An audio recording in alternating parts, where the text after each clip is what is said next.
reason for the heavens and the earth. I know there's a reason for the created births.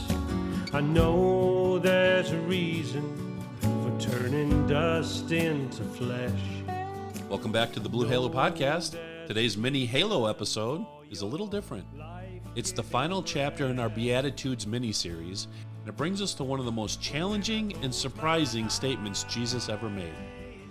Throughout this series, we've listened to Jesus describe a way of life that doesn't chase power or applause or comfort.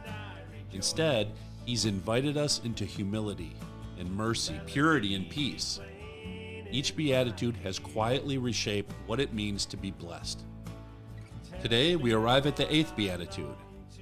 Blessed are those who are persecuted for righteousness' sake, for theirs is the kingdom of heaven. And with it, Jesus brings the entire teaching full circle. Believe me, it's not an accident that Jesus talks about persecution in the final beatitude. If you remember, Jesus begins the Beatitudes with, "Blessed are the poor in spirit, for what? Theirs is the kingdom of heaven." Well, guess what? He ends them the same way. Blessed are those who are persecuted for righteousness' sake, for, it's the same, theirs is the kingdom of heaven. This creates a kind of bookend, doesn't it? It reminds us that everything in between belongs to the life of the kingdom of heaven.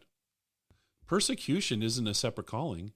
That's what Jesus is saying. It's the result of living out the others, the first 7. When you live humbly in a proud world, for example, when you pursue purity in a distracted society, when you make peace instead of choosing sides, all of them, eventually resistance will come. Here's the thing. Jesus isn't warning us to be afraid. Will we be? I'm sure. We're human, but that's not the point. He isn't warning us to be afraid. He's preparing us to be faithful in spite of the fear. Let that sink in. We are to be faithful even when we are being persecuted. Let's be crystal clear about something. Jesus is not saying, "Blessed are you when people dislike you for being difficult or judgmental or unkind or things like that." Not at all. Persecution for righteousness' sake means suffering because your life reflects God's values. But what does that look like?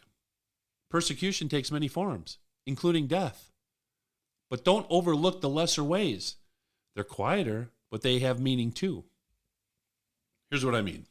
You might be in a situation where you stand up for someone, okay, or something. You may show integrity or stand up for the truth. And because of your righteousness, you lose popularity. Or maybe you get ridiculed or mocked for that integrity. Or maybe it's because you live differently. You live a godly life and you refuse to compromise your faith. So you get excluded from whatever, friends, parties, groups, work situations, whatever it is. These are ways to be persecuted. But it can be worse. Like I said, death is the ultimate price. And that happens. Not so much here in the United States, but for many other people around the world, places like Africa and Asia, some other places too, persecution is severe. And it's dangerous to live a Christian life. But here's the main point of this beatitude. At its core, at its heart, following Jesus costs something. It's not free. If it was, it wouldn't test our faith, would it? It has to cost us something. This beatitude feels upside down, doesn't it? It did for me. How can suffering ever be described as blessed? It doesn't make sense. But it is. Jesus isn't glorifying pain. What he's doing is revealing perspective.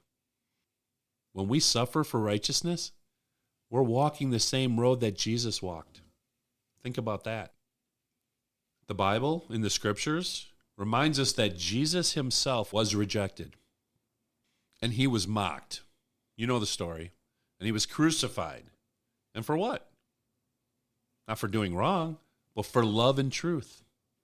For standing up for love and truth. And for being love and truth.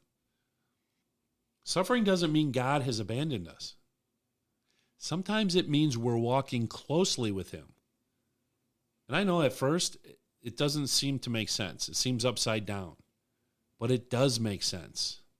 The promise here in this beatitude isn't comfort, it's belonging.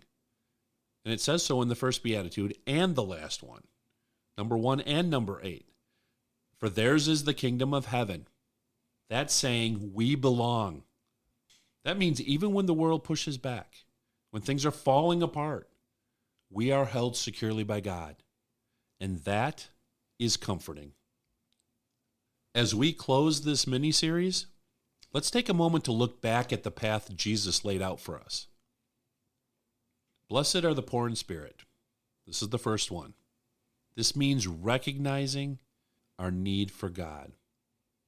Number 2, blessed are those who mourn. This means allowing grief to draw us closer to God. Blessed are the meek. This is strength under God's control. And the 4th, blessed are those who hunger and thirst for righteousness. It simply means we should desire God's ways above our own. Blessed are the merciful. The 5th beatitude. It means reflecting God's compassion. The 6th, blessed are the pure in heart, means living with undivided devotion. Blessed are the peacemakers. That one brings reconciliation into broken places. And the final beatitude brings us full circle. Blessed are the persecuted, as we've been discussing, remaining faithful, even when it costs us. These aren't random virtues, folks. They are a progression, building on one another, something that shapes us into people who look like Jesus. The Beatitudes aren't about how to earn God's love. They describe what life looks like when God's love has already taken root. So what do we do with all of this? Do we try to live all 8 Beatitudes at once? We could try.